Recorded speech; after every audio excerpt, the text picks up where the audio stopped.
Forward. The question. This book asks, before we begin, I want to ask you a question. Not a rhetorical question, a genuine one, and one I'd encourage you to sit with for a moment before reading further. Think of the area of your life in which you feel most competent. Maybe it's your professional field, the domain in which you've built your career and where you've accumulated years of experience.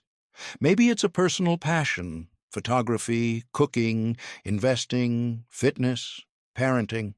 Maybe it's your understanding of politics or history or the way the economy works.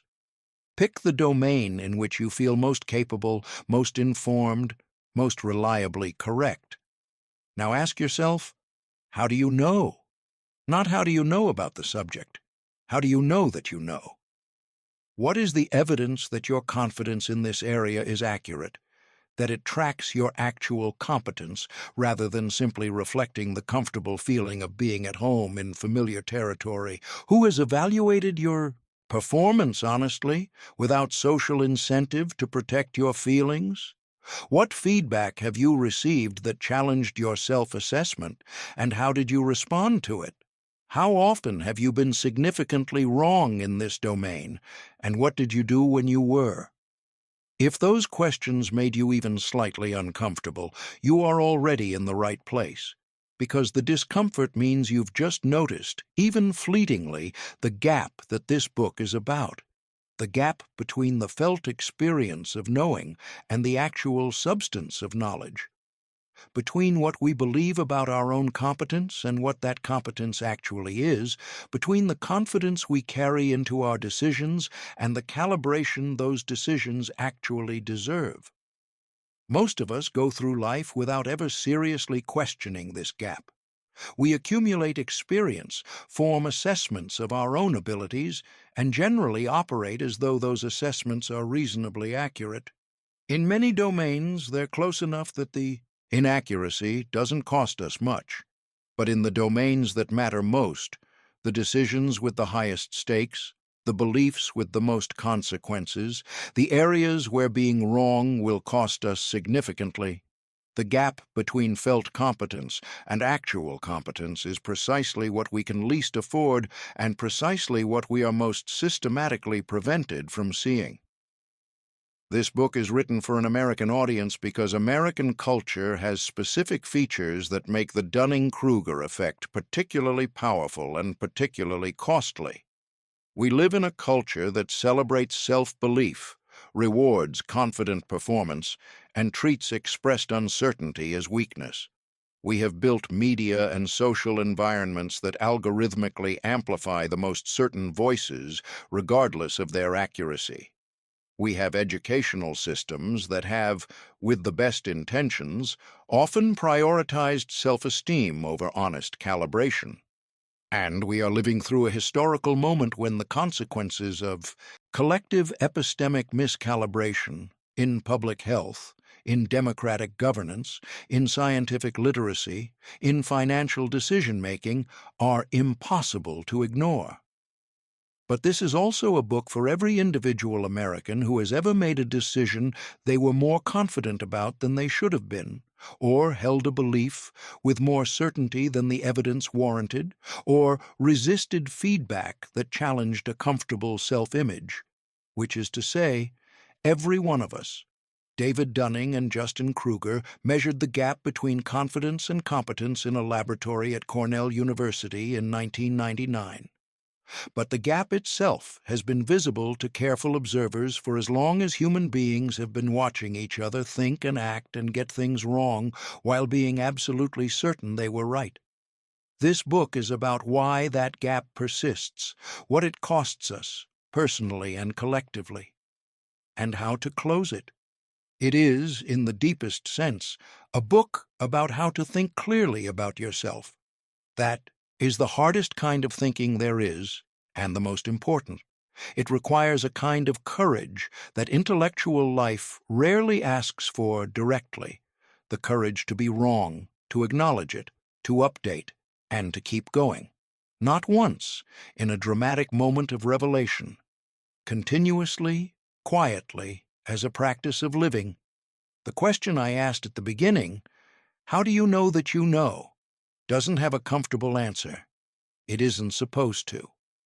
Learning to sit with the discomfort of that question and to take it seriously every time it arises is the beginning of everything this book is trying to help you build. Let's start there. Let's go find what you don't know you don't know. Introduction. You've met this person, maybe at a dinner party in Chicago, maybe in a conference room in Dallas, maybe in the comment section of a news article at midnight, where someone with a 6-week-old account is confidently explaining to a team of climate scientists exactly where they went wrong. They speak with total authority. They don't pause. They don't qualify. They don't say, "I think," or "I could be wrong."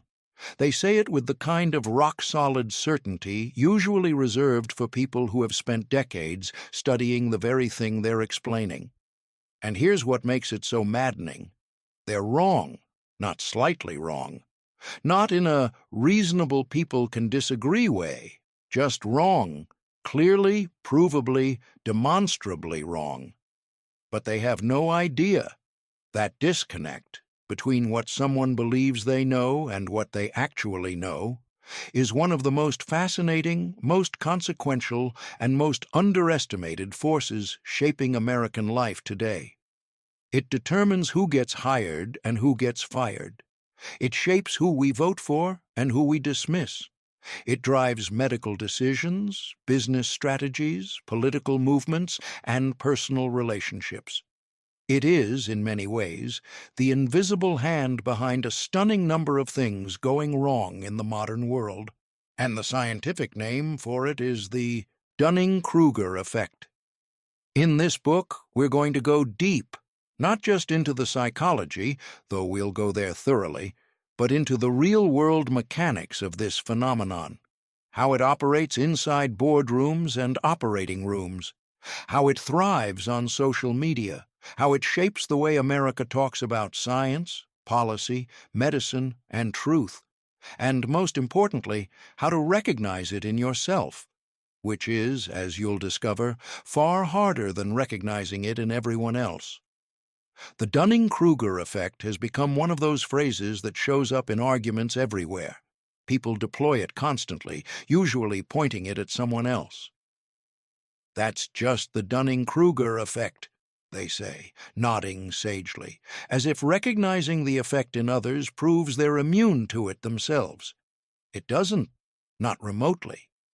In fact, the casual misuse of the term to dismiss other people's views without engaging with their substance is itself a kind of intellectual overconfidence, which is, of course, deeply ironic. What most people think they know about the Dunning-Kruger effect is a simplified, misremembered version of what the research actually found. They think it means stupid people think they're smart. That's not quite right. The full picture is more interesting, more universal, and more personally uncomfortable. It means, in domains where you lack competence, you also tend to lack the ability to accurately recognize that you lack competence. Not because you're stupid, because the cognitive skills required to recognize incompetence in a domain are the same skills required to be competent in it. If you don't have them, you can't use them, and you can't feel their absence. This applies to everyone. The Harvard-educated lawyer who is supremely competent in contract law but genuinely doesn't know what she doesn't know about nutrition. The decorated Army veteran who understands military strategy at a profound level but has dramatically miscalibrated confidence about economics. The brilliant software engineer who can architect a complex distributed system and simultaneously hold deeply uninformed beliefs about how vaccines work. None of these people are stupid. They are simply human. They are operating in those domains outside their expertise, exactly as the research predicts, with confidence that significantly outstrips their actual knowledge, with the felt sense of understanding without the actual substance of it. This book is about that gap, how it opens, why it persists, what it costs, and how to close it. Because here is the most important thing to understand before we begin. Every single one of us is afflicted by this in some domain, right now. Not theoretically, actually. You hold some beliefs with significant confidence that you understand insufficiently to hold with that confidence. I hold the same. The difference between people who grow intellectually and people who stagnate is not the presence or absence of the Dunning-Kruger effect. It is whether they have built the practices and habits that allow them to find those blind spots before those blind spots find them. That is what this book is for. Not to make you feel bad about being human, to make you better at the very specific and learnable skill of knowing what you don't know. Let's begin. The man who robbed banks in broad daylight, without a disguise. On a humid afternoon in Pittsburgh in the summer of 1995, a heavy-set man walked into the Pittsburgh National Bank on the north side. He was wearing no mask, no disguise, not even a hat pulled low over his eyes. He walked up to the teller, handed over a note demanding cash, collected it, and walked out through the front door in full view of every security camera in the building. He did it again at a different branch 2 hours later. Same approach, same total disregard for the cameras recording his every move in high-definition detail. His name was MacArthur Wheeler. He was arrested that evening within hours of the robberies after the Pittsburgh Police Department broadcast his clearly recognizable face on the local evening news. When detectives showed him the surveillance footage, Wheeler stared at the screen in what witnesses described as genuine, confused bewilderment. "But I wore the juice," he said. Wheeler had rubbed lemon juice on his face before committing the robberies. He believed with complete, unshakable conviction that lemon juice worked as an invisibility agent for cameras, the same way it works as invisible ink on paper when you hold it over a flame. He had tested this theory at home, taking a Polaroid photograph of himself after applying the juice. The photo came out blurry. He took that as confirmation. He had walked into those banks fully believing he could not be seen. That story might make you laugh. It might make you shake your head. But for Cornell University psychologist David Dunning, it sparked a scientific obsession that would ultimately reshape our understanding of human intelligence, self-awareness, and the architecture of confidence itself. The story captured something I had been thinking about for a long time, Dunning later recalled. How does someone become so completely incompetent and so completely unaware of their incompetence at the same time? These two things seemed to go together in a way that wasn't random. It wasn't just Wheeler's bad plan that fascinated Dunning. It was the absolute certainty. There was no doubt in Wheeler's mind, no hesitation. He had a theory, he had tested it badly, and he had executed on his conviction. His confidence was not shaken because his incompetence was not visible to him. The very skills required to evaluate his plan correctly were the same skills he lacked entirely. He was not pretending. He was not delusional in a clinical sense. He was simply catastrophically wrong about something he had complete confidence he understood. Dunning brought this puzzle to his graduate student at the time, Justin Kruger. Together, they designed a series of experiments to test a simple but radical hypothesis, that in many domains, the people who know the least are also the least capable of knowing they know the least. The results they published in 1999 in the Journal of Personality and Social Psychology didn't just confirm that hypothesis. They revealed it to be one of the most robust and reproducible findings in all of modern psychology. A discovery so consistent, so counterintuitive, and so universally applicable that it has since been cited in thousands of academic papers and entered the popular culture as shorthand for a recognizable human failing. The experiment that changed everything Dunning and Kruger tested Cornell undergraduates on 3 skills: logical reasoning, English grammar, and the ability to identify genuinely funny jokes, using humor as a culturally embedded form of social and situational intelligence. After each test, participants were asked to estimate their own score and to estimate how their performance compared to the other students in the room. The results were stark and consistent across all 3 domains, in ways the researchers themselves described as striking. Students who scored in the bottom quartile, the lowest 25%, believed they had performed on average in the 62nd percentile. They thought they were above average. They believed with confidence that they had outperformed the majority of their peers. In reality, they had scored in the 12th percentile. That gap between the 12th and 62nd percentile is not a rounding error. It is not a modest miscalibration that might be attributed to the difficulty of self-assessment. It is a fundamental, systematic disconnect between reality and self-perception that the researchers found astonishing in both its size and its consistency. Meanwhile, the students in the top quartile did something equally interesting and equally revealing. They underestimated themselves. They scored in the 89th percentile on average, but believed they had scored around the 72nd. The best performers assumed the tests were easy enough that everyone had done about as well as they had. They couldn't imagine the gap between themselves and the bottom of the class because they couldn't imagine not being able to do something that, to them, seemed obvious. These 2 findings together are what made the research landmark. It wasn't just that incompetent people overestimate their abilities, it was the specific mechanism. The best performers assumed their performance was ordinary, while the worst performers assumed their performance was exceptional.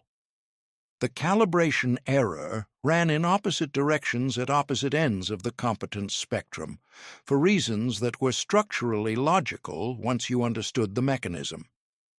The double burden. What makes the Dunning-Kruger effect so psychologically elegant and so practically frustrating is the mechanism Dunning called the double burden. When you lack skill in a domain, you suffer 2 penalties simultaneously, not one. First, you produce poor performance.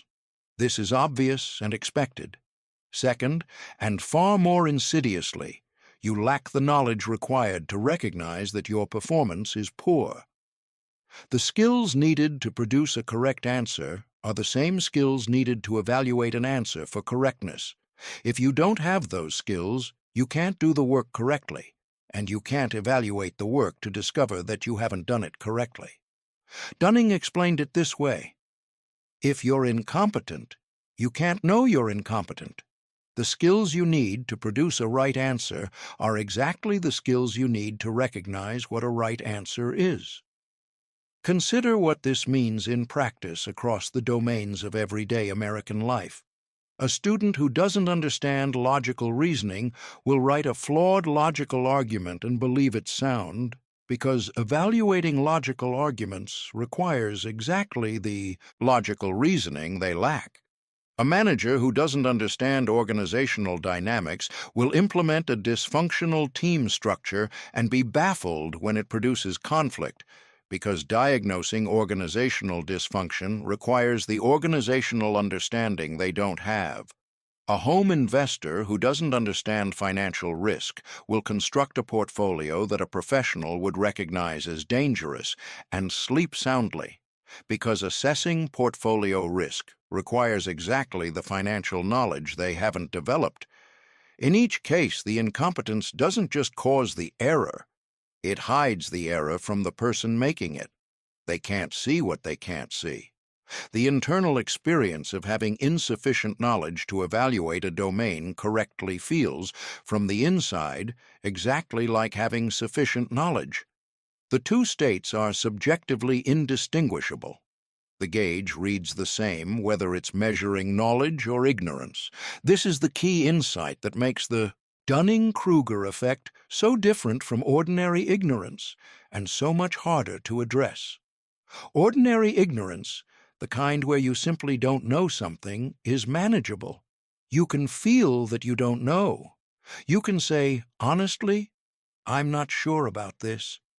The double burden of the Dunning-Kruger effect is that the person cannot feel their ignorance.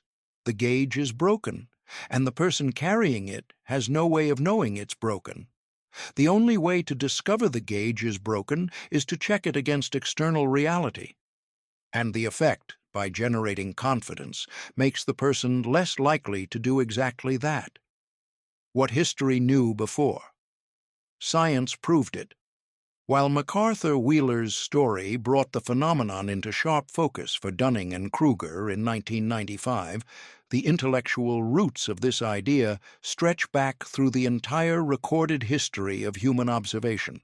Charles Darwin, in his autobiography, wrote something that reads as almost uncannily prescient about the effect he would have, observed everywhere around him.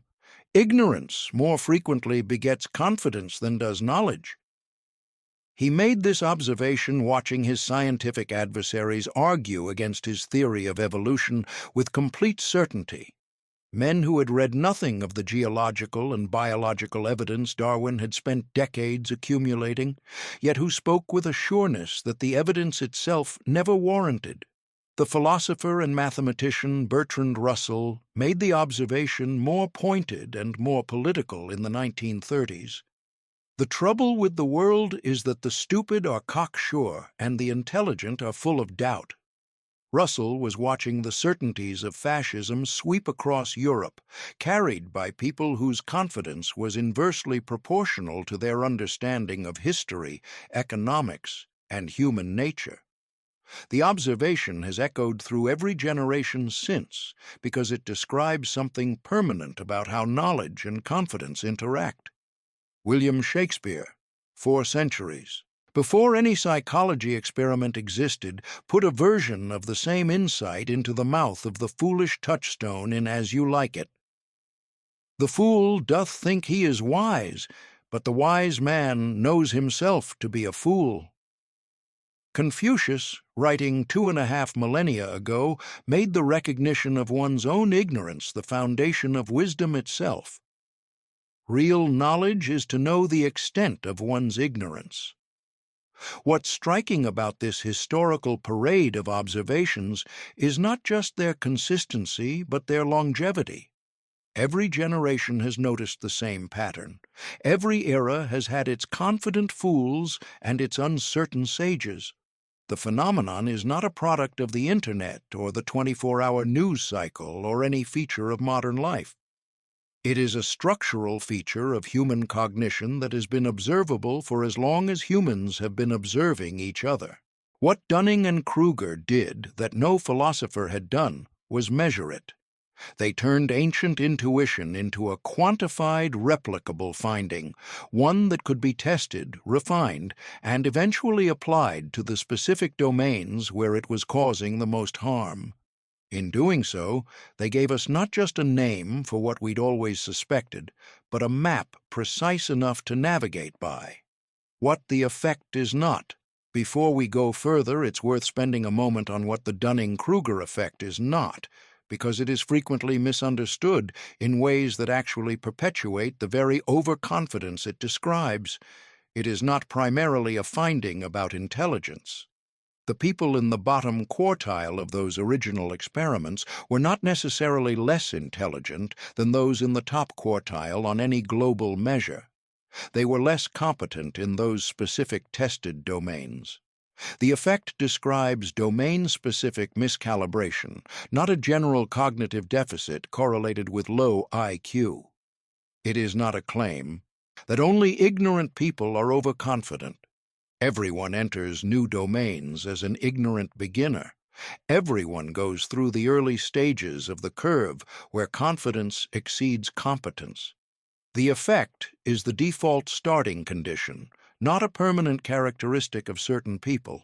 And, most importantly, it is not a finding that only applies to other people. This is the most common and most dangerous misunderstanding. The Dunning-Kruger effect is sometimes deployed as a weapon, a way to dismiss people you disagree with without engaging with what they're actually saying. That's just the Dunning-Kruger effect, said with the comfortable certainty that you are the expert and they are the fool.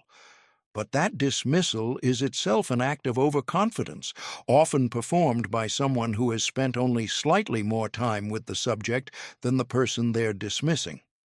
David Dunning himself has said that the first rule of the Dunning-Kruger Club is that you don't know you're a member. Every one of us is a member in some domain right now. The question is not whether this applies to us. The question is where. The mountain of certainty and the valley of despair. Imagine you've just decided to learn to play chess. You've never played before. You spend a weekend watching YouTube tutorials, learn how each piece moves and the basic rules of the game, play 3 games against your 7-year-old nephew, and win all 3 of them convincingly. How do you feel about your chess ability? If you're like most people, you feel pretty good about it. Maybe not grandmaster level, but capable. Maybe even naturally gifted. You've beaten someone in 3 straight games. You understood the rules quickly. You grasped the strategic basics intuitively. There's clearly something there. Now fast forward 6 months. You've joined a local chess club in your neighborhood. You've played 60 games against adults who have been playing for decades. You've lost 57 of them, including a particularly humbling defeat by a quiet retired accountant named Gerald, who beat you in 11 moves while simultaneously carrying on a conversation about his tomato garden.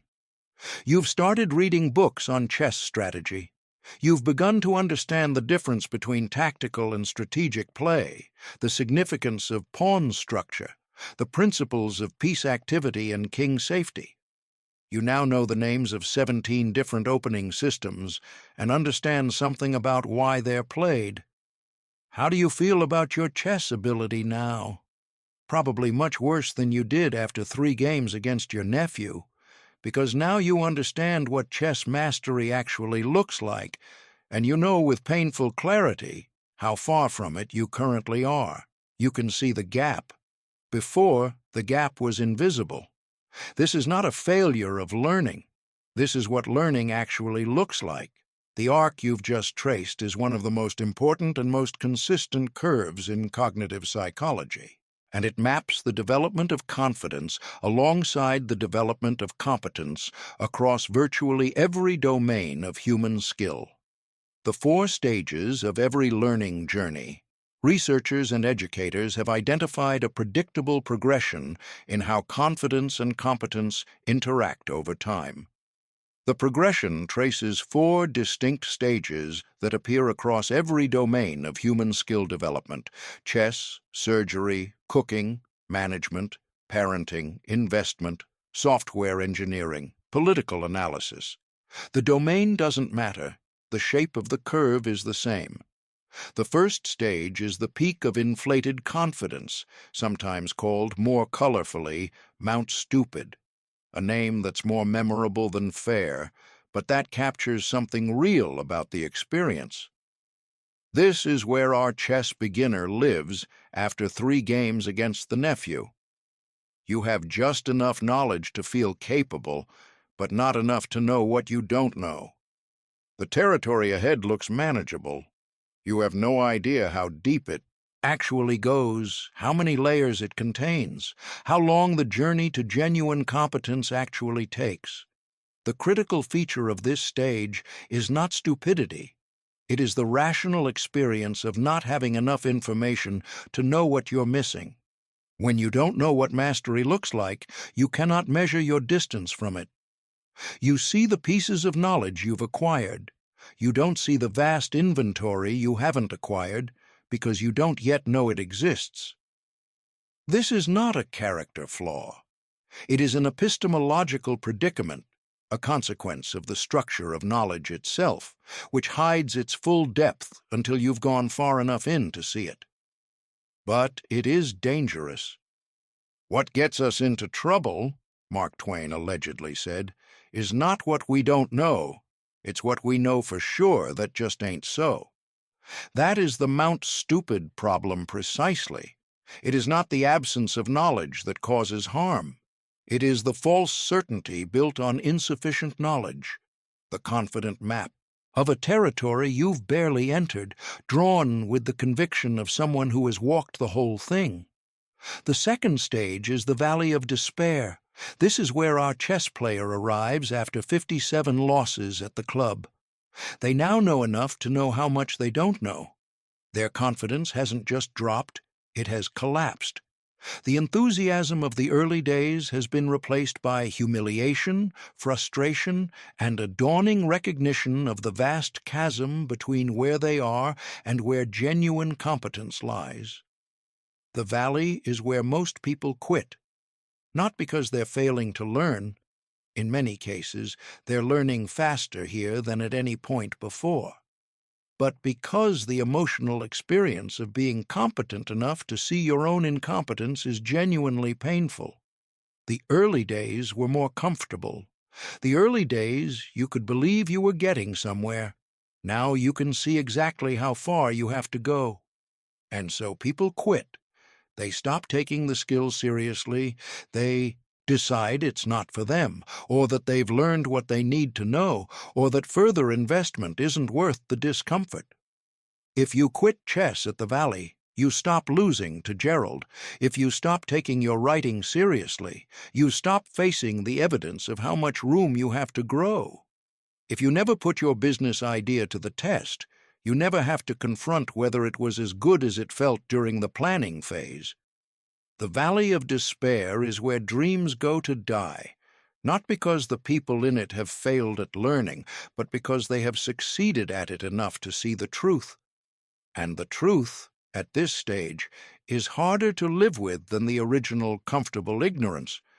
The people who push through the valley are the ones who eventually reach the third stage, the slope of enlightenment.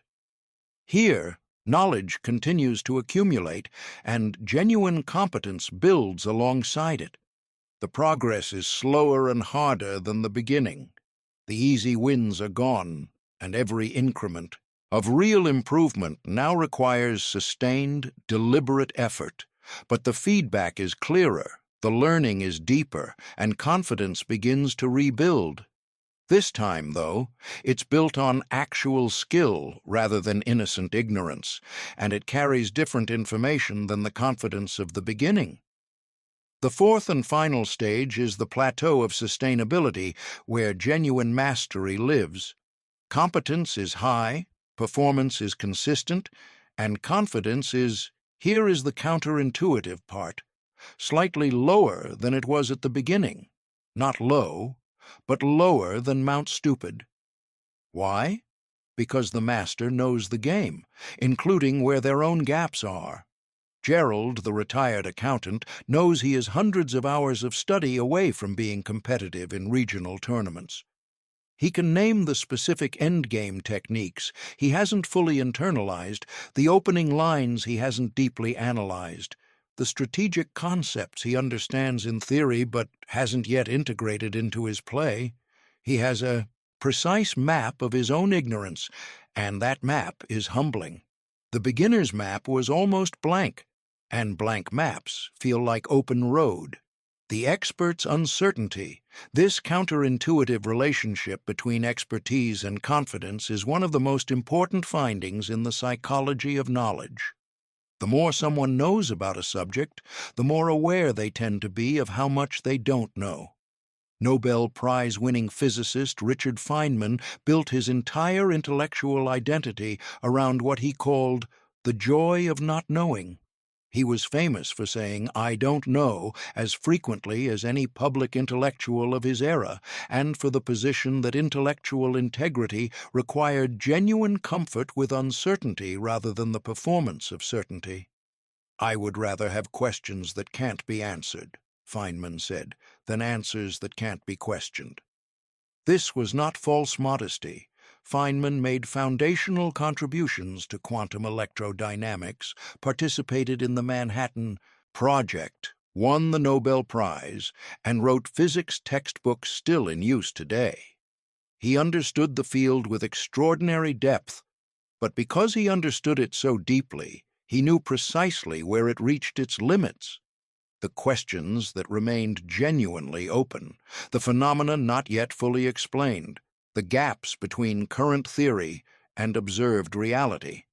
Compare this to someone who has just watched a well-produced documentary about quantum physics. They now know that particles can be in two states simultaneously. They know about the famous double-slit experiment. They've heard about Schrödinger's cat. They have a framework, thin but real, and it genuinely feels like understanding. The concepts are exciting. The implications seem clear. They feel like they grasp something deep, but they don't know what they don't know. They don't know about the measurement problem, the deep interpretational debates that divide physicists today, the precise mathematical formalism that underlies every concept they just encountered, or the fact that the documentary simplified almost everything beyond recognition in order to be accessible. The documentary felt like clarity. To a physicist, it would look like a map drawn by someone who had never left the coast. They feel like they understand quantum physics. Feynman knew that nobody fully does, and he considered that fact one of the most thrilling features of being alive in a universe with genuine mysteries. This is the expert paradox. The more you know you don't know. The less you know, the more complete your understanding feels.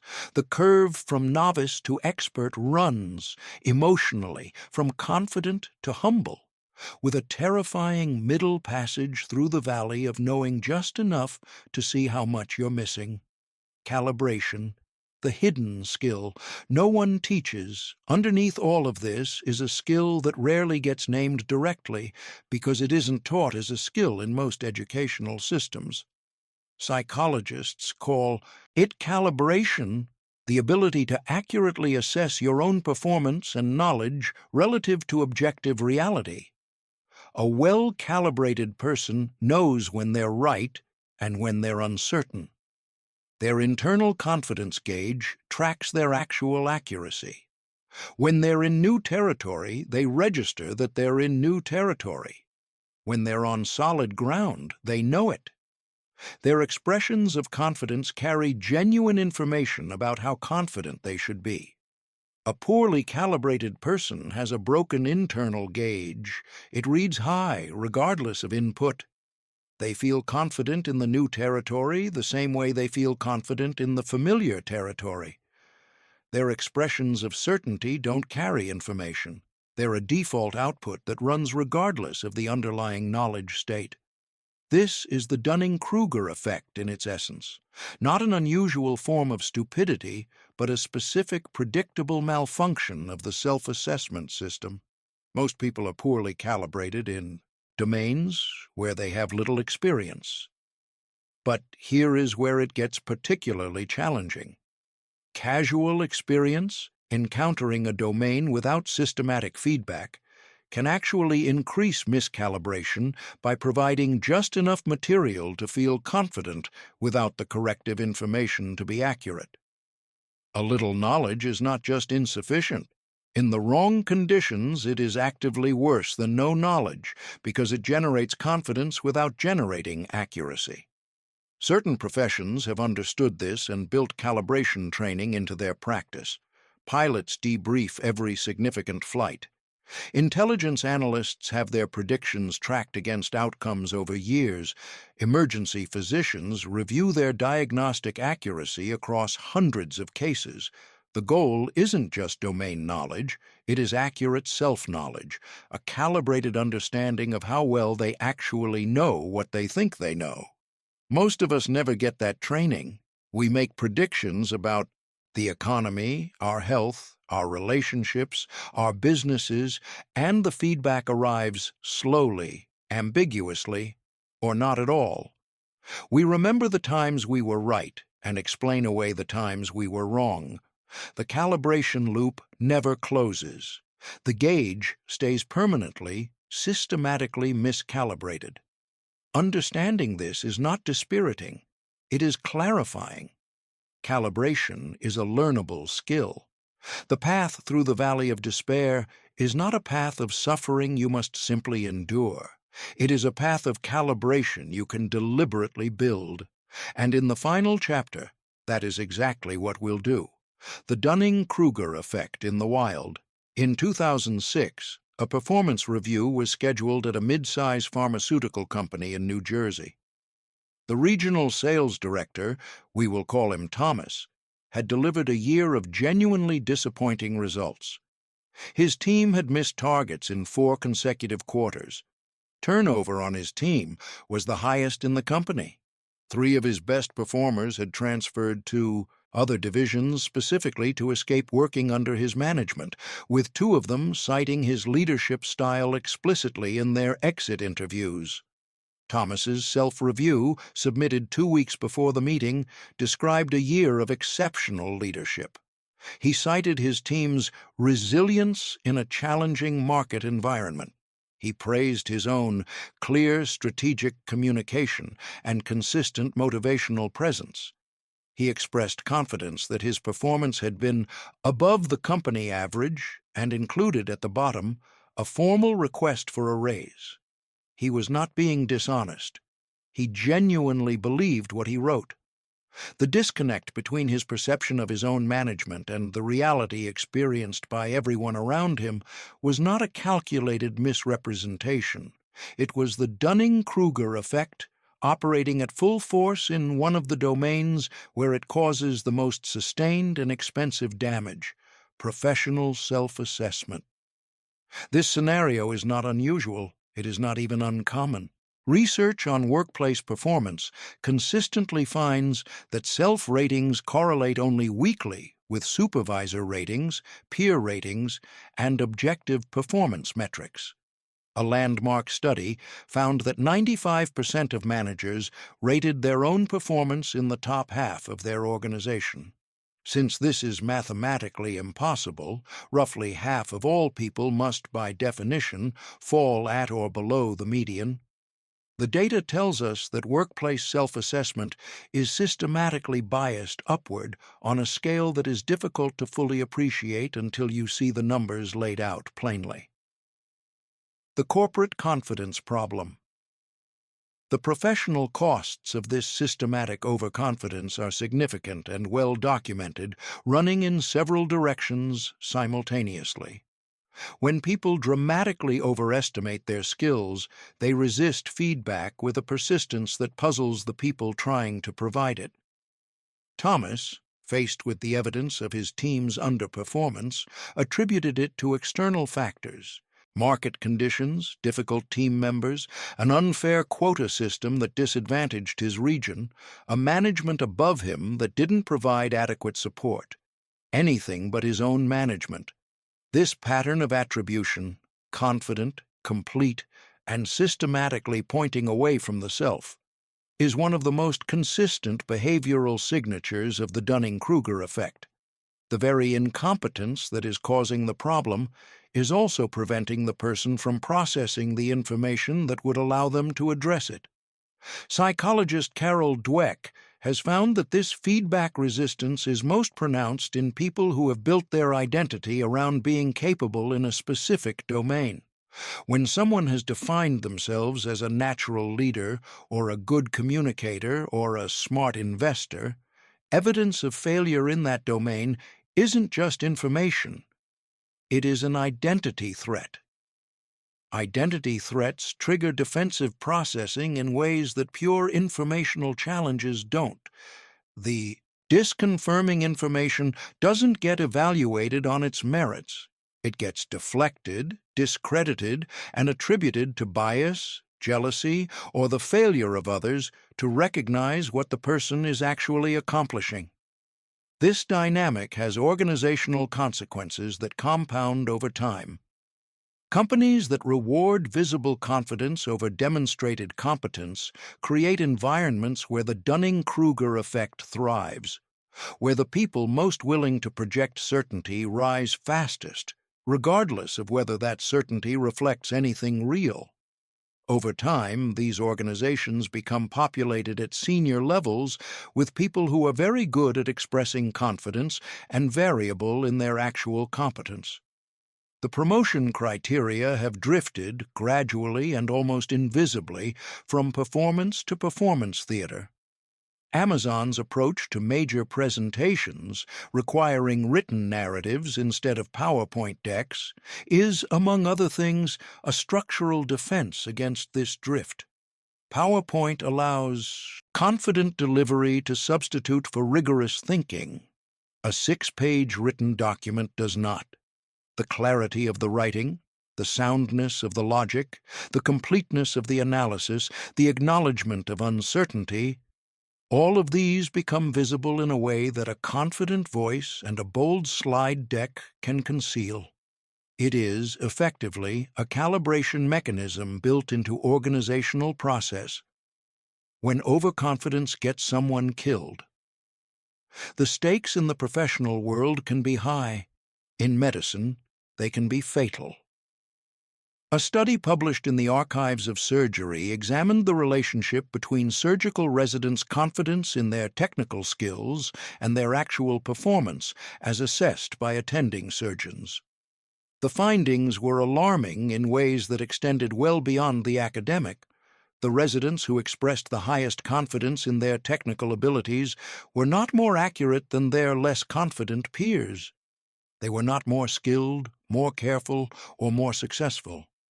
But they were significantly less likely to seek help, ask questions, or call for supervision during difficult procedures. Their confidence, uncalibrated to their actual competence, was functioning as a barrier to exactly the corrective mechanism that would have improved both their performance and their patients' outcomes. The Dunning-Kruger effect in a surgical setting is not a psychological curiosity. It is a measurable risk factor for preventable patient harm. This pattern has been documented across medicine with sobering consistency. In studies of diagnostic accuracy among physicians at varying career stages, researchers found that the relationship between confidence and accuracy was essentially flat at the individual level. The most confident diagnosticians were no more accurate than the least confident ones, but the most confident were significantly less likely to order confirmatory tests, seek second opinions, or acknowledge uncertainty to patients or colleagues. They were more decisive and less accurate in their decisions, a combination that is precisely the most dangerous profile for a physician to carry into clinical practice. The most rigorous medical training programs have begun to address this by incorporating calibration training, systematic exercises in which medical students and residents track their diagnostic predictions and review their accuracy over time. The goal is not to reduce their confidence. Confident physicians are important. Confidence supports decisive action in critical moments. The goal is to make their confidence informative, to ensure it carries signal rather than noise, to build the calibrated self-knowledge that allows a physician to know, in real time, when they're on solid ground and when they need another set of eyes. The political megaphone nowhere is the Dunning-Kruger effect more visible in American life, or more consequential for all of us, than in our political discourse. Political scientist Philip Tetlock spent 2 decades tracking the predictions of professional political analysts, commentators, and pundits. His findings were stark. Expert predictions about political and economic events were barely better than chance. More disturbingly, the experts who were most confident in their predictions were not more accurate. They were slightly less accurate. The relationship between confidence and accuracy, even among professionals paid specifically for their predictive insight, ran persistently in the wrong direction. The media environment makes this worse in a specific and structural way. Clear, confident, simple narratives get airtime. Nuanced, hedged, uncertainty-acknowledging analysis does not. A political analyst who says this election is genuinely uncertain and here are 7 variables that could push it in either direction will not be invited back to the same program as a political analyst who says, I'll tell you exactly what's going to happen. And here's why everyone who disagrees is missing the obvious truth. The incentive structure of political media actively selects for the Dunning-Kruger profile, confident, simple, certain, and systematically eliminates calibrated uncertainty from the public conversation. The result is a political information environment where the people with the least understanding of policy complexity are frequently the loudest and most widely distributed voices. The experts, the people who have spent decades studying the issues, who understand the competing considerations, the historical context, the implementation challenges, the genuine uncertainties, are dismissed as elitists precisely because they're appropriate hedging looks to audiences trained on Dunning-Kruger certainty like intellectual weakness. This creates a feedback loop with dark implications for democratic governance. Confident simplicity gets rewarded with attention. Attention breeds more confident simplicity. The standards for what sounds credible gradually recalibrate around overconfidence. The electorate's ability to distinguish genuine expertise from Dunning-Kruger certainty erodes. And the political figures who benefit from this erosion have every structural incentive to accelerate it. The digital amplification machine. The Internet gave the Dunning-Kruger effect a distribution network it had never possessed before. Before the Internet, confident ignorance was limited by physical proximity. The lemon juice bank robber could only spread his theory about invisible ink to the people immediately around him. The feedback loop, reality pushing back through consequences, was accessible if not always effective. The Internet eliminated that friction.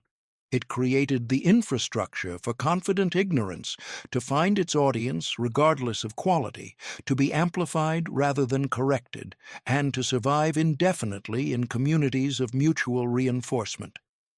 Social media algorithms have made this structurally worse.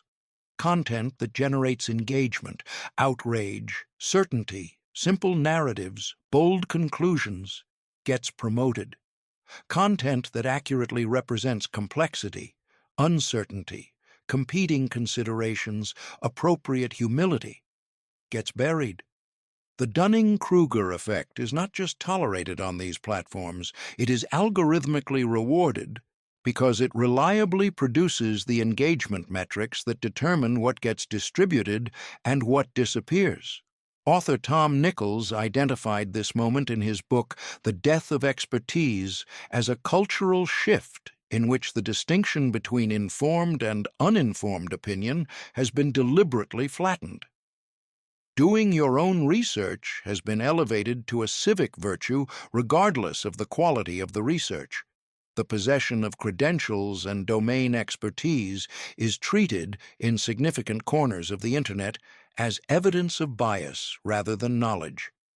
The person who spent 30 years studying immunology is dismissed as captured by pharmaceutical companies. The person who spent 3 hours on Reddit is celebrated for thinking independently. This is not an argument for blind deference to authority. Scientists are wrong. Institutions fail. Credentials are sometimes misused to foreclose legitimate debate. Healthy skepticism of established views is a feature of intellectual culture, not a bug. The problem is not questioning expertise. The problem is replacing it, substituting confident ignorance for the kind of calibrated uncertainty that genuine knowledge inevitably produces, and calling the substitution enlightenment. Reality, as Neil deGrasse Tyson has put it, does not care about your beliefs. The virus does what the virus does. The climate responds to physics. The market moves according to forces that do not consult our confidence before acting. The most dangerous thing the digital age has done to the Dunning-Kruger effect is not make it more common. It has made the consequences harder to attribute, because the feedback loop between confident ignorance and its outcomes has been softened, delayed, and surrounded by communities eager to reinterpret every piece of disconfirming evidence as further proof that the original confident position was right. The Cultural Fingerprint: How America Breeds Overconfidence. A research team published a study comparing the self-assessment tendencies of American and Japanese university students across academic and professional domains. The findings confirmed what cross-cultural psychology had been documenting for decades. Americans dramatically overestimated their performance relative to objective measures. Japanese students, given the same tasks and the same objective feedback, systematically underestimated theirs. This is not a minor variation or a statistical artifact. The magnitude is striking. American students placed themselves significantly above the median of their peer group. Japanese students placed themselves slightly below it. Both groups were miscalibrated, but in opposite directions and for reasons so deeply embedded in their respective cultures that they are invisible to the people shaped by them. Understanding why requires a hard look at some foundational assumptions in American culture about confidence, education, and the relationship between self-belief and achievement. Assumptions so culturally pervasive that questioning them can feel, to an American reader, like questioning the air. The American gospel of self-belief. In America, we believe in confidence the way other cultures believe in destiny or divine favor. Deeply, fervently, and with a conviction that performing the right rituals will produce the right results. From the earliest age, American children are told to believe in themselves. Participation trophies communicate the idea that showing up is worth celebrating regardless of where you finish. Many schools have moved away from practices, honest feedback on poor performance, public academic rankings, grading in ways that clearly communicate relative standing that might injure a child's self-esteem. The cultural assumption underlying these practices is that confidence is a prerequisite for achievement, and that anything damaging confidence must therefore damage potential. This is not entirely wrong. A substantial body of research confirms that self-efficacy, the belief that you can succeed at a specific task, is a genuine predictor of performance. Students who believe they can learn mathematics do, on average, learn more of it. Athletes who believe they can execute a skill tend to execute it better. Confidence, appropriately calibrated to actual competence, is genuinely useful. It enables action in the face of uncertainty and persistence in the face of setbacks. The problem is the American tendency to detach confidence from that calibration requirement entirely, to treat confidence not as a response to demonstrated competence, but as a cause of future competence, and therefore to generate confidence independent of any connection to actual current performance. When you tell every child they are exceptional regardless of their actual performance, you are not building competence. You are building an internal gauge that systematically reads high, regardless of what it is measuring. A gauge that reads high, regardless of input, is not encouraging. It is broken, and a generation raised with broken gauges will, when they encounter the real world, be more surprised and less prepared for the gap between their self-image and reality than a generation that received honest feedback along the way. Psychologist Carol Dweck's research on growth mindsets is instructive here, but frequently misapplied. Dweck found that children who believe abilities can be developed through effort, a growth mindset, are more resilient and more successful than those who believe talent is fixed and innate. This finding has been turned, in American educational culture, into a license for praising effort and process regardless of outcomes. But that is not what Dweck found. She found that the growth mindset was most powerful when combined with honest assessment of outcomes. When children were told both that they can improve and precisely how and where they need to improve, praising effort in the absence of honest outcome, feedback produces the appearance of growth mindset without the substance. What other cultures get right? Japanese educational culture builds what researchers call productive failure, systematic exposure of students to challenging problems they cannot yet solve, before the instruction that would allow them to solve them. This is uncomfortable. It is designed to be uncomfortable. The discomfort of struggling with a problem without sufficient knowledge produces better long-term learning than instruction that eliminates the struggle, and it produces better calibration, because when you try a problem and fail, and then receive instruction revealing exactly where and why you went wrong, you build a precise, accurate map of your own ignorance. You know what you don't know. The experience is humbling. But accurate humility is precisely what the Dunning-Kruger effect destroys and precisely what genuine competence requires. German apprenticeship culture builds calibration through a different mechanism, one that is structural rather than pedagogical. The apprenticeship model places learners in sustained, supervised contact with expert practitioners for years before granting them independent standing. The apprentice watches. The apprentice assists. The apprentice receives correction. Only after a long period of demonstrated competence, assessed by the master based on observed performance, not the apprentice's self-report, is independent judgment trusted. This is, structurally, a Dunning-Kruger prevention mechanism. The apprentice cannot decide when they're ready. The master decides, based on evidence.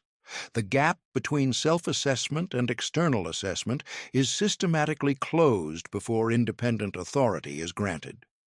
The structure of the system does what individual self-awareness cannot reliably do.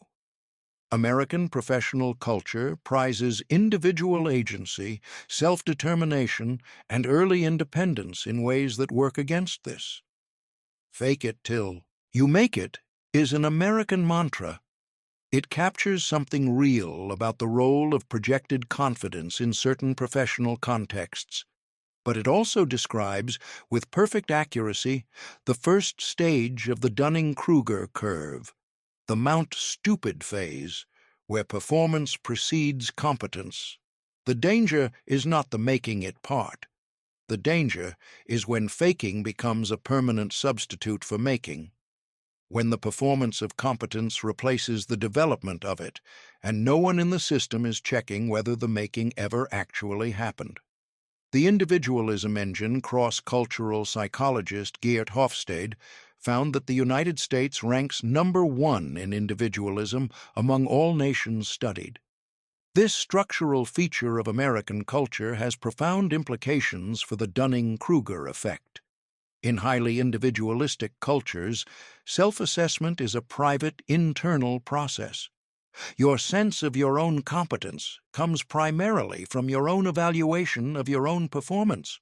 External feedback is welcomed when it confirms your self-assessment and resisted when it contradicts it. The self is the primary authority on the self. Other people's assessments of you are their opinions, not data. In more collectivist cultures, self-assessment is a more social process.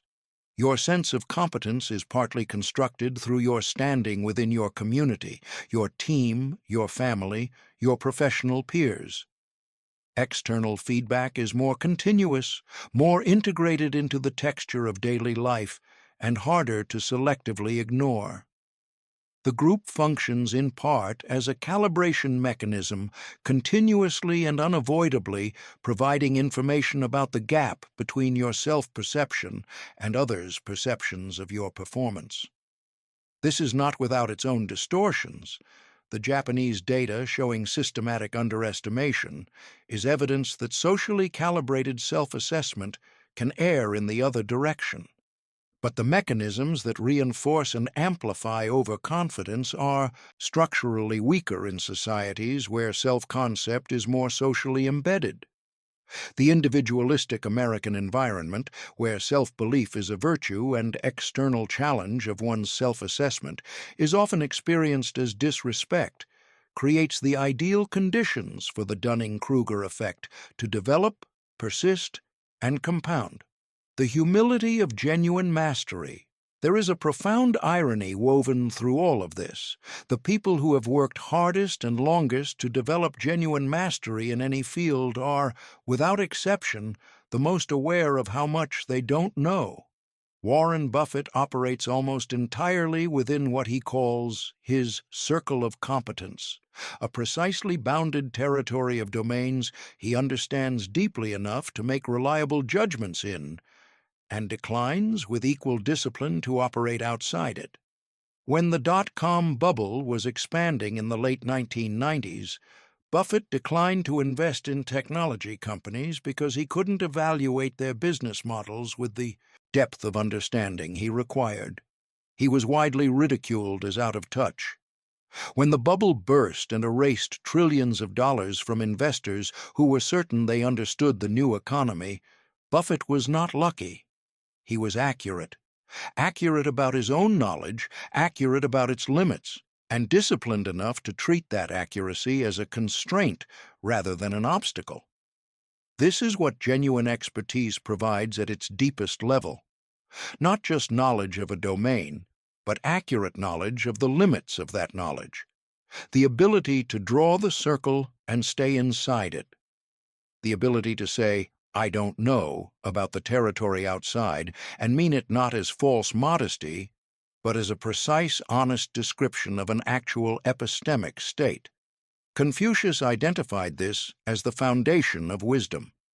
"Real knowledge," he wrote, "is to know the extent of one's ignorance." This is not a counsel of passivity or intellectual surrender. It is the highest form of cognitive achievement. The accurate mapping of your own knowledge, including the regions where the map goes blank. That mapping is what separates the Dunning-Kruger amateur from the genuinely wise, not the amount they know, but the accuracy of their knowledge about what they know. And that accuracy, unlike raw knowledge, is something that can be deliberately cultivated. Breaking the cycle. 5 strategies for genuine wisdom. There is a scene in the film Good Will Hunting that has always struck me as one of the most psychologically precise moments in American cinema. Robin Williams, playing therapist Sean Maguire, has spent an hour watching Matt Damon's character Will deploy his extraordinary intellect to analyze and dismiss everyone he encounters. Will reads people quickly, finds their vulnerabilities, and constructs devastating critiques with the precision of a surgeon and the confidence of someone who has never been wrong. Then Maguire says, quietly, "You're a young man. You don't have the faintest idea what you're talking about." Will starts to object. "You've read Oliver Stone," Maguire continues. "You have a passing familiarity with the concept of war. But you don't know what it smells like to hold your best friend while he takes his last breath." The scene captures something that intellectual competence alone cannot provide: the difference between knowing about something and knowing it, between processing information about an experience and having lived it, made serious mistakes inside it, been changed by it, between the confident sketch and the accurate map. This distinction lies at the heart of the Dunning-Kruger effect and at the heart of what defeats it. The effect is not defeated simply by acquiring more information. Reading more articles about surgery does not give you a surgeon's calibration. Watching more documentaries about economics does not give you an economist's feel for the territory. The effect is defeated by acquiring the right kind of experience, the kind that closes feedback loops, corrects self-assessment, and builds the genuine calibration that only comes from sustained, honest contact with consequences. That experience is available to all of us, but it requires deliberate construction. It doesn't happen passively. Here are 5 strategies that the research supports and that the people who have most successfully navigated the Dunning-Kruger landscape most consistently practice. Strategy 1. Hunt for evidence that you're wrong. The most powerful single practice is searching actively for disconfirming evidence, evidence that challenges, undermines, or contradicts what you currently believe. This runs against every instinct we have. We are confirmation-seeking creatures. We notice the information that supports our existing beliefs, interpret ambiguous information charitably in our favor, and discount or ignore information that contradicts us. This is not stupidity or dishonesty. It is the default cognitive architecture of every human mind. The Dunning-Kruger effect runs on this architecture. Confirmation bias is its fuel. Psychologist Gary Klein developed a practice he calls pre-mortem analysis, specifically to disable this architecture before a consequential decision. The technique is simple. Before you commit to a major decision, position, or conclusion, imagine that you're looking back from 6 months in the future and the decision has failed. What went wrong? What did you miss? What were you overconfident about? What assumptions did you make that didn't hold? This practice temporarily defeats the optimism bias and the confirmation bias by reframing the exercise. Instead of asking, "How will this succeed?" you ask, "How did this fail?" The reframing enables you to access information you've been filtering out. The doubts you've been suppressing, the risks you've been minimizing, the counter-arguments you've been dismissing. Amazon institutionalizes a version of this through what Jeff Bezos calls working backwards. Before committing to a major initiative, the team writes the press release announcing its failure and uses that exercise to identify what would have to be true for the initiative to fail, which usually reveals the assumptions being made that might not hold. This is the pre-mortem built into organizational process. The principle translates to individual intellectual life. Before you argue a position publicly, write the strongest possible counter-argument. Before you commit to a confident conclusion, ask what it would take to change your mind and whether those conditions could plausibly obtain. Before you dismiss expertise, ask why someone who has spent decades in the field might hold a different view and engage seriously with their actual reasoning. Strategy 2. Build unavoidable feedback loops. The Dunning-Kruger effect thrives when feedback is slow, ambiguous, or avoidable. It weakens when feedback is immediate, specific, and impossible to sidestep.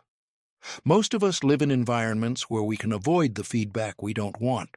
We can stop reading the reviews. We can stop tracking the investments.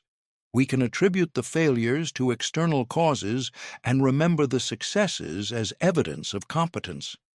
The self-serving memory and attribution biases are powerful, and they do their work quietly, without our awareness, continuously recalibrating our self-image away from reality and toward comfort. Building systems that prevent this avoidance is the structural answer to a structural problem. In professional contexts, this means seeking specific, honest assessments of your weaknesses from people who have no investment in protecting your feelings. Not asking, "How am I doing?" but asking, "What do I most consistently get wrong?" Not waiting for annual performance reviews designed for comfort, but creating ongoing feedback mechanisms with real teeth. Executive coaches who have been explicitly licensed to be honest. Peer review processes that surface genuine criticism. Competitive contexts that produce objective comparison. Philip Tetlock's research on superforecasters found that the single most consistent distinguishing practice among the most accurate forecasters was systematic tracking of their predictions against outcomes over time. They kept records. They reviewed their accuracy. They built a precise empirical picture of where their confidence tracked their accuracy and where it didn't. And they used that picture to update, not just their beliefs about the world, but their beliefs about their own reliability in different types of questions. You don't have to be a professional forecaster to do this. Make specific, falsifiable predictions about things that matter to you. Write them down. Review them 6 months and a year later. Do this honestly, resisting the temptation to reinterpret your predictions as correct after the fact. The data you accumulate will be uncomfortable. It will almost certainly show that you're wrong more often than your confidence in your predictions suggested. That discomfort is exactly the point. It is. The feedback loop closing. Strategy 3. Explain it from scratch. One of the fastest and most reliable ways to find the edges of your actual knowledge, rather than your felt knowledge, is Richard Feynman's technique. Try to explain a concept in simple language as if teaching it to someone with no background. Where you find yourself unable to explain clearly, where you reach for jargon instead of substance, gloss over logical transitions, realize you can't construct the full causal chain from beginning to end without appeal to authority.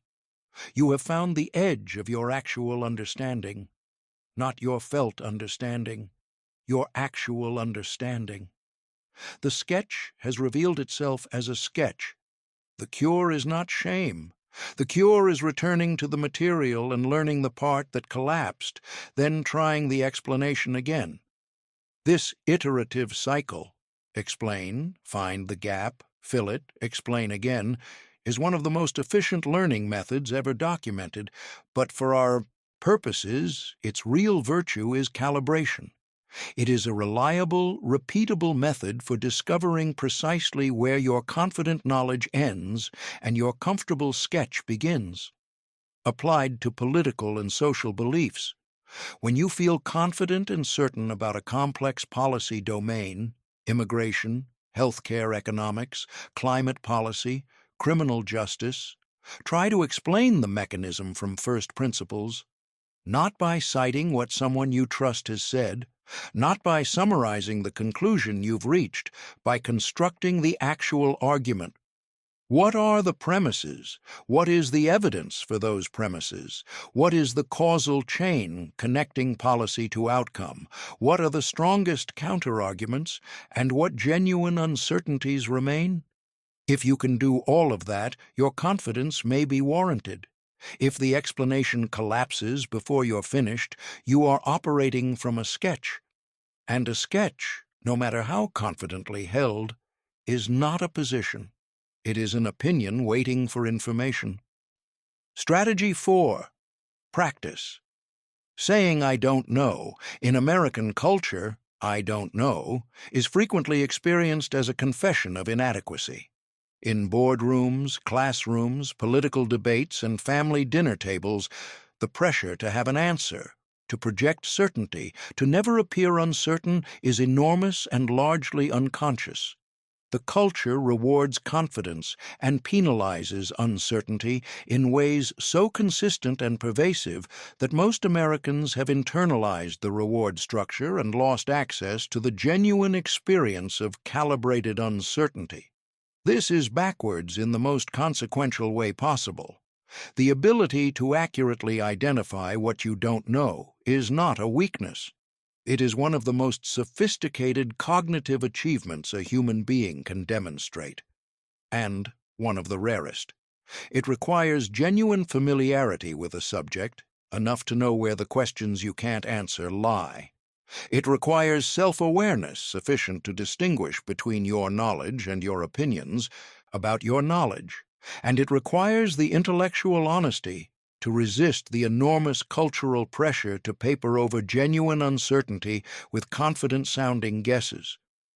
Intelligence analyst Sherman Kent spent his career trying to build calibration into intelligence products, deeply concerned about vague probability language that transmitted false confidence to decision-makers. The work of forecasting researchers like Tetlock has since confirmed that people trained to express uncertainty in precise numerical terms develop dramatically more accurate self-assessment over time than those who communicate in the comfortable vagueness of likely and probably. The practice of sitting with genuine uncertainty, of saying, I don't know, rather than confabulating an answer, of acknowledging, I'm not confident about this, rather than performing certainty, is a skill. It gets easier with practice. And the more it becomes your default response to the edges of your knowledge, the more your expressions of confidence become genuinely informative to others and to yourself. Socrates put it simply, the only true wisdom is in knowing you know nothing. This is not nihilism. It is the entry point to genuine learning and the antidote to the full cup of Dunning-Kruger certainty. You cannot fill a cup that is already full. The practice of I don't know is the practice of keeping the cup available. Strategy 5. Surround yourself with people who will tell you the truth. The final strategy is the most fundamentally social and in many ways the most important, because individual practices of self-correction, however diligently pursued, operate against the current of every social environment that rewards confidence and punishes uncertainty. Without a social environment that supports honest feedback, individual calibration practices are swimming upstream constantly and will eventually tire. Charlie Munger has observed that the most dangerous intellectual environment is one where agreement is the norm and disagreement is costly. In such environments, which describe most human organizations and most human social groups, collective confidence compounds. Everyone confirms everyone else. The shared blind spots grow invisibly, undisturbed by any friction. The result is what psychologists call groupthink, the organizational version of the Dunning-Kruger Effect, where collective overconfidence has severed the feedback loop between the group's self-assessment and reality. Building relationships with people who will tell you honestly when you're wrong is an active construction project, not a passive accumulation. It requires finding people who are both knowledgeable enough to have something worth saying and secure enough in the relationship to say it. It requires explicitly communicating that you want honest pushback, that you prefer accurate discomfort to comfortable agreement, and it requires, when the honest pushback arrives, the emotional discipline to receive it as data rather than attack. Most importantly, it requires building the kind of relationships where the cost of disagreement is low enough that people will actually disagree. Most relationships aren't like this. Most social environments reward agreement and punish challenge. Building a small circle of genuinely honest interlocutors, people who care enough about you to tell you when you're wrong and whose standing in the relationship is secure enough that they will, is one of the most valuable and most underinvested intellectual projects a person can undertake. The wisdom paradox. We arrive, finally, at the paradox at the center of everything this book has been exploring. Genuine wisdom grows in inverse proportion to certainty. The more you know you don't know. The more carefully you look, the more complexity you see. The more deeply you understand a field, the more genuinely uncertain you become about its hardest questions. This is the paradox that beginners cannot see and experts cannot escape. It is why the most thoughtful people in any domain are often the most hesitant in their public statements, and why that hesitation is so consistently mistaken by audiences trained on Dunning-Kruger confidence for weakness or evasiveness. The hesitation is not weakness. It is the signature of a mind that has made the full journey and arrived somewhere more honest and more useful than the certainty of the beginning. The Dunning-Kruger effect is not a flaw in a particular type of person. It is a default condition of the human cognitive system, built by evolution to keep us moving forward in the face of uncertainty. We are descended from ancestors who acted with confidence. We carry that inheritance in our cognitive architecture, but the problems we face now, as individuals, as professionals, as citizens of a democracy navigating genuinely complex challenges, require a different cognitive posture than our evolutionary inheritance equipped us for. They require the ability to sit with uncertainty, to defer to expertise we don't possess, to remain genuinely open to being wrong about our most confident beliefs. That is not weakness. That is the hardest and most important intellectual skill available to a human mind. Know what you don't know.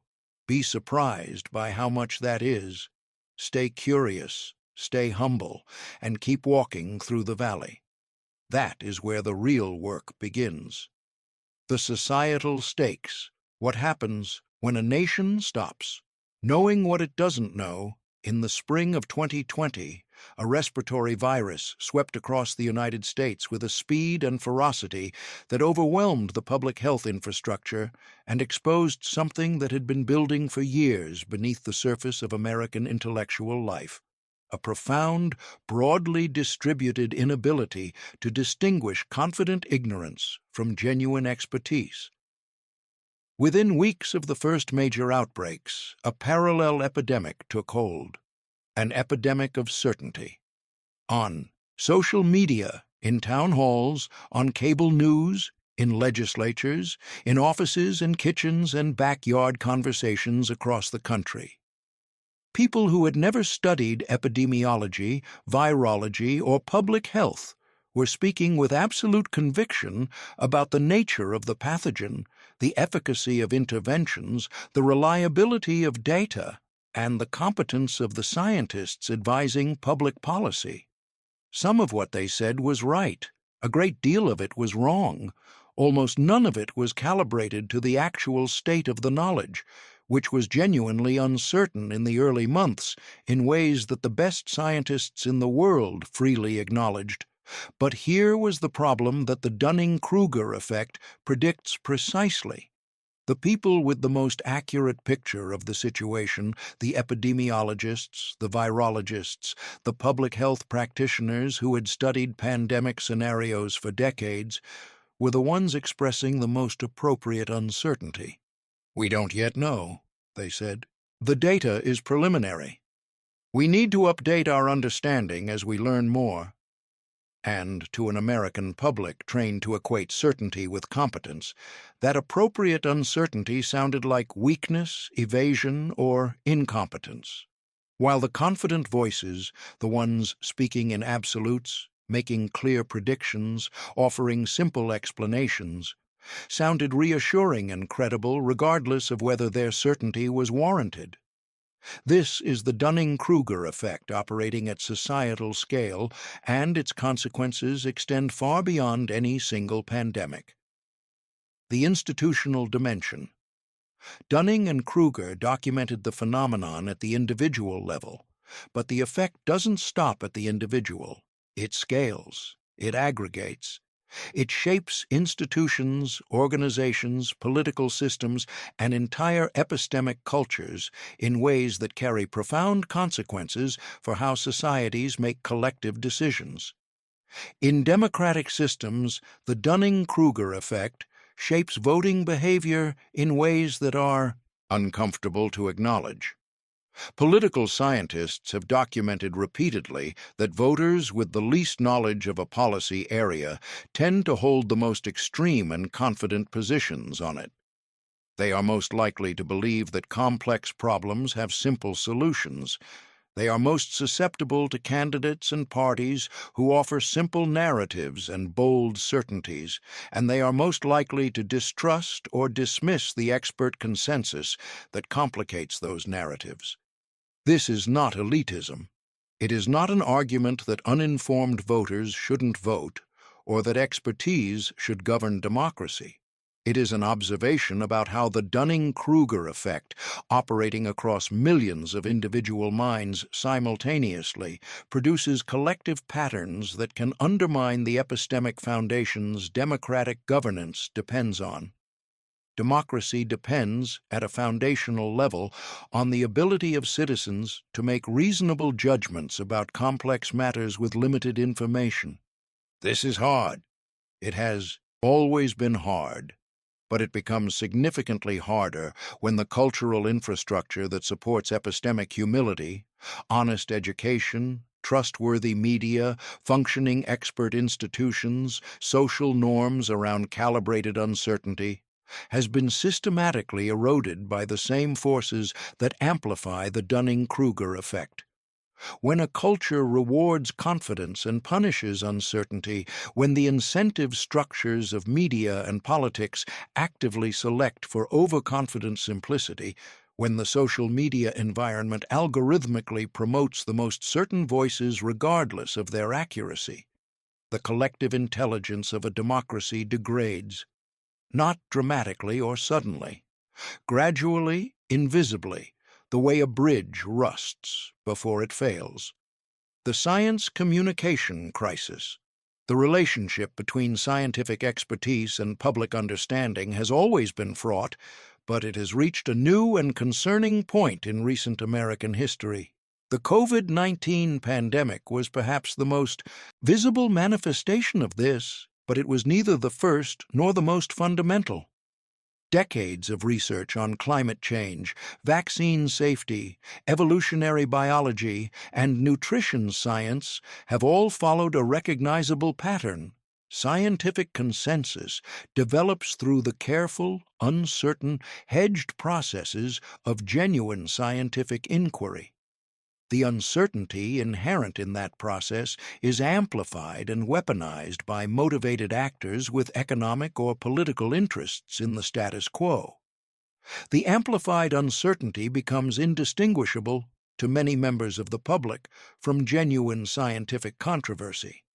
And confident anti-expert voices, armed with talking points and the full power of the Dunning-Kruger effect, fill the gap left by scientists whose calibrated uncertainty looks like weakness. Science communicator Carl Sagan saw this coming. In his 1995 book, The Demon-Haunted World, he described a future America, remarkably prescient about the digital age he never lived to see, in which the power of industry will be vested in the hands of its owners and the means of coercion in the hands of governments. While our critical faculties in decline, unable to distinguish what feels good and what's true, we slide, almost without noticing, back into superstition and darkness. He was describing the Dunning-Kruger effect at civilizational scale. What Sagan feared most was not ignorance itself. Ignorance is the starting point of all inquiry and can be remedied. What he feared was ignorance that did not know itself, confident ignorance that mistook itself for knowledge, that was not merely uninformed but actively resistant to information because the resistance felt like independence. That is the precise psychological profile the Dunning-Kruger effect produces, and that profile, distributed across a democracy, produces exactly the civilization-scale vulnerability Sagan feared. What institutions can do.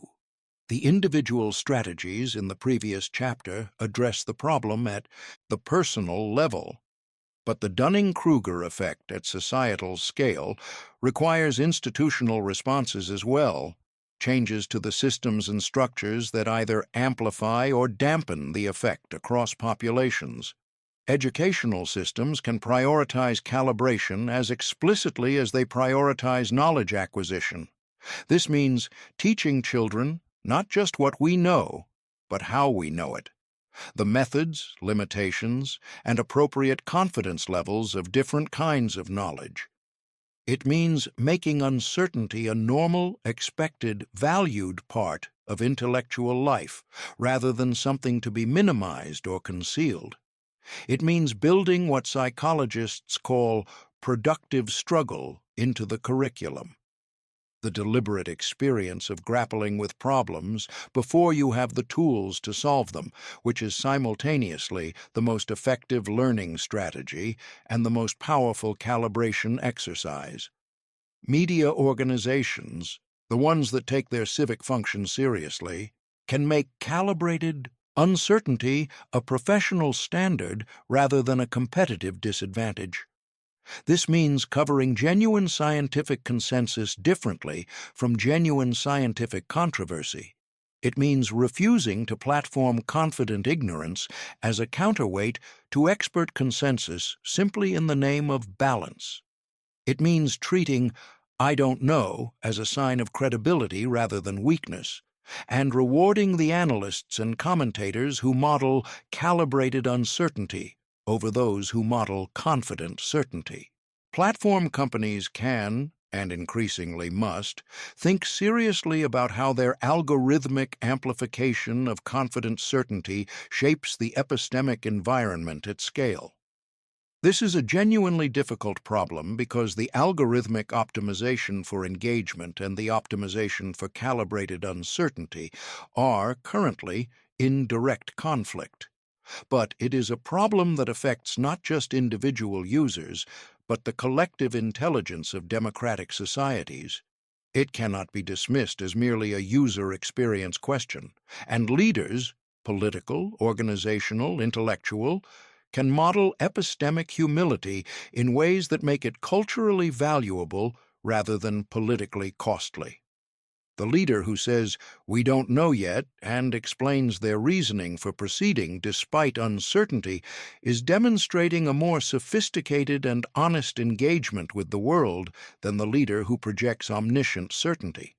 Over time, in cultures that have learned to value calibration, this difference is recognizable and respected. In cultures that have not, the certain voice wins every time. The stakes are personal. All of this might seem abstract: civilizations, democracies, epistemic cultures, but the stakes are also deeply, immediately personal. Because the Dunning-Kruger effect is not just a problem that happens out there, in political discourse and institutional failures. It happens in your career, your relationships, your health decisions, your financial choices, your parenting. The manager who cannot see his own leadership failures and therefore cannot address them stays stuck for years. The investor who cannot see the limits of her understanding and therefore takes risks she doesn't understand suffers losses she didn't have to. The patient who cannot recognize his medical ignorance and therefore resists his physician's guidance in favor of what he found on a health blog makes decisions that harm him. The parent who cannot acknowledge her own gaps in understanding of child development and therefore resists evidence-based approaches to raising her children does less well by them than she intended. These are not dramatic or headline-making failures. They are the quiet, daily, cumulative cost of the Dunning-Kruger effect operating at the personal level, the steady accumulation of decisions made with confidence that was not warranted, from assessments that were not accurate, in domains that were not as well understood as they felt. The antidote is the same at every level of scale: accurate self-knowledge, the honest mapping of what you know, including the regions where the map goes blank. The willingness to say, "I don't know," not as a defeat, but as a starting point. The construction of feedback loops that close before the cost of being wrong becomes too high to recover from. The cultivation of relationships, habits, and institutions that support calibrated uncertainty over comfortable confidence. None of this is easy. All of it is learnable, and all of it begins with a single, difficult, revolutionary act: taking seriously the possibility that in some domain that matters to you right now, you might be MacArthur Wheeler. The lemon juice might not be working, the camera might be recording, and the most important thing you can do is find out before the consequences find you. Epilogue. The beginning of wisdom. We have covered a great deal of ground in this book. We've traveled from a bank robbery in Pittsburgh to the laboratories of Cornell University, from the neural architecture of self-assessment to the algorithmic design of social media platforms, from individual career failures to civilization-scale epistemic challenges. But the conclusion, in the end, is simple. The most important intellectual skill in the modern world is not the accumulation of information. It is the accurate assessment of how much you understand. Not what you know, how well you know it, where the solid ground ends and the sketch begins, where your confidence reflects genuine understanding and where it reflects the comfortable illusion that Dunning and Kruger documented with such elegant precision. This skill has a name that philosophy gave it millennia before psychology measured it: epistemic humility, the humble relationship with knowledge, not the false modesty that pretends to know less than it does, but the honest mapping of knowledge and its limits that allows a mind to navigate the world accurately rather than comfortably. Epistemic humility is not the opposite of confidence. It is the foundation on which genuine, warranted confidence is built. The person who has accurately mapped their knowledge, who knows what they know and knows what they don't, can be genuinely confident within their circle of competence and genuinely humble outside it. That combination of domain-specific confidence and domain-specific humility is, in practice, the most effective cognitive posture available. It is also, in the current American cultural moment, the most countercultural. We live in a time and a place that rewards certainty, punishes doubt, and has built the most powerful information distribution infrastructure in history around the consistent, reliable amplification of overconfident simplicity. The Dunning-Kruger effect is not a bug in this infrastructure. It is a feature, or at least it is perfectly compatible with the infrastructure's optimization targets. Swimming against this current requires deliberate choice: the choice to prioritize accuracy over comfort, to seek disconfirming evidence rather than confirming evidence, to build feedback loops rather than avoid them, to say, "I don't know," in rooms where saying so is costly, to surround yourself with people who will tell you the truth rather than people who will tell you you're right. These choices are available to everyone. They do not require unusual intelligence or unusual education. They require unusual honesty with yourself, first and always. Bertrand Russell, who saw the consequences of confident ignorance play out on the grandest possible historical stage, wrote near the end of his long life that the good life is inspired by love and guided by knowledge.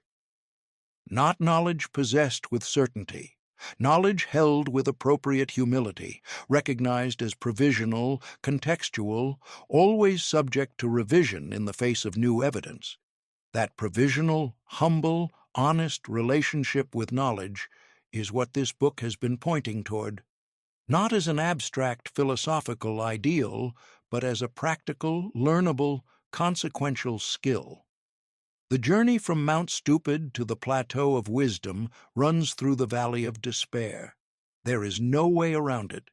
But the view from the plateau, the view from a life lived in genuine, calibrated, honest engagement with what you know and what you don't, is worth every step of the descent. Go find out what you don't know. Be honest about what you find. Keep learning. That is where the good work begins. Afterward, a note on self-compassion and the long game. Reading a book about the Dunning-Kruger effect can produce a particular kind of anxiety.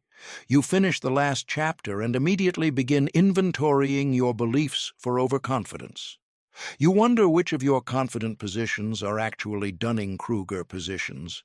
You feel a creeping suspicion that your certainty about almost everything might be substantially less warranted than you've been assuming. And you might feel, alongside that suspicion, something uncomfortably close to shame. I want to address that directly because it matters. The Dunning-Kruger effect is not a moral failing.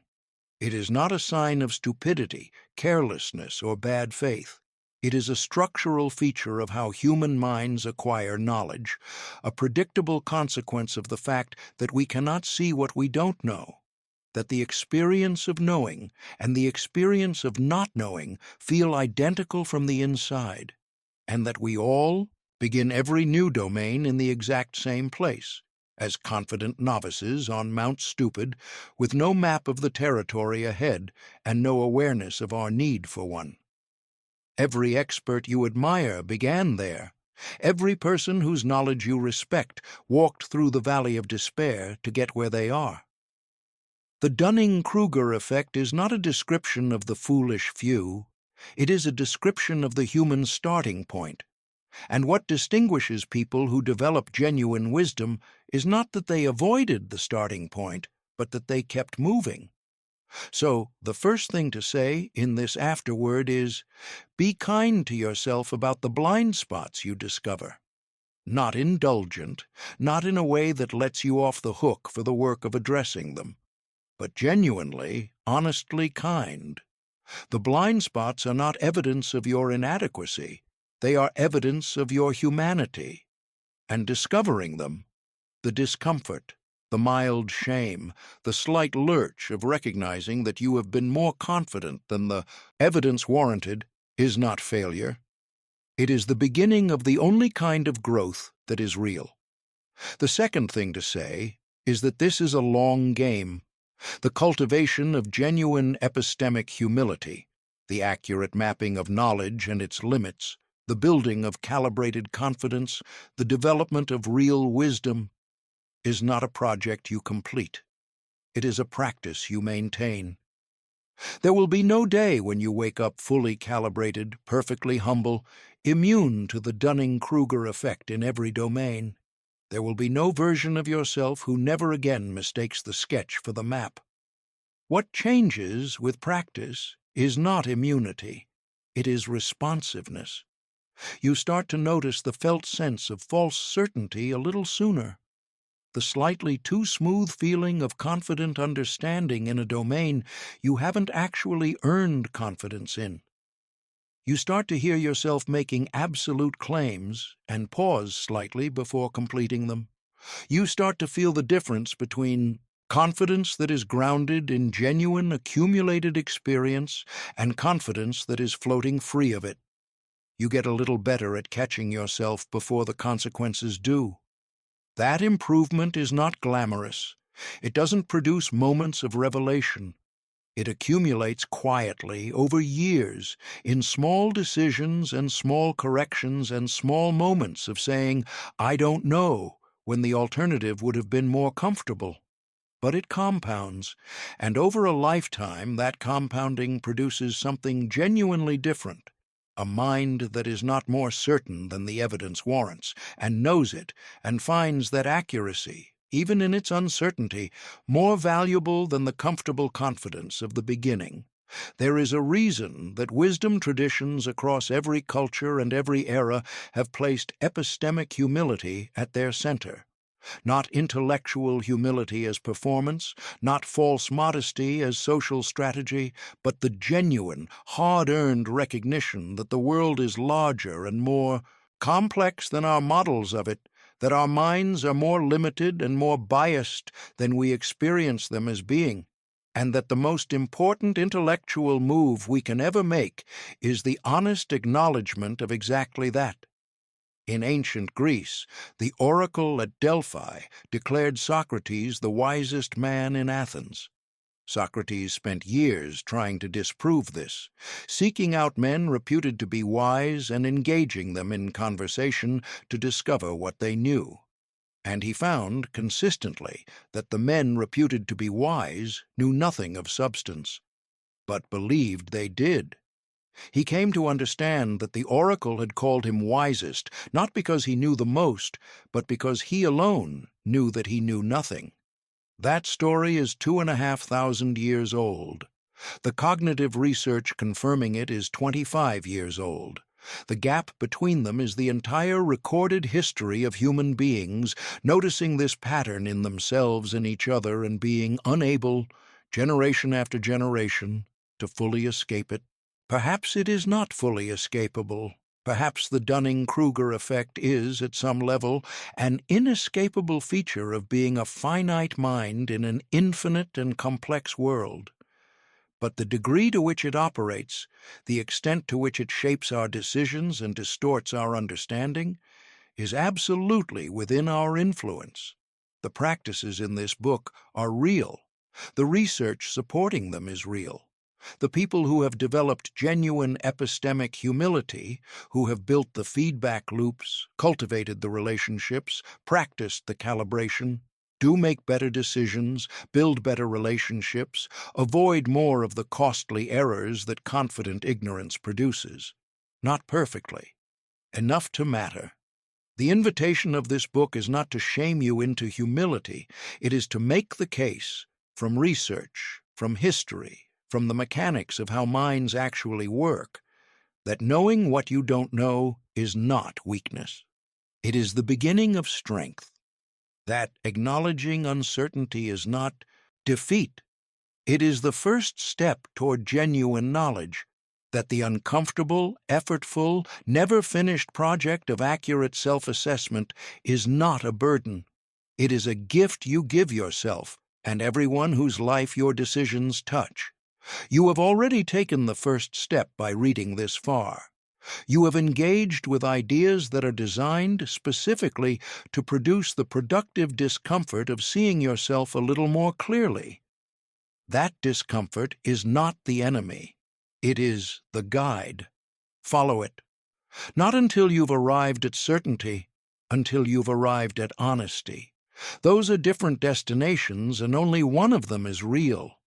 One final thought from a physicist who spent his life thinking about both the limits of knowledge and the joy of genuinely not knowing.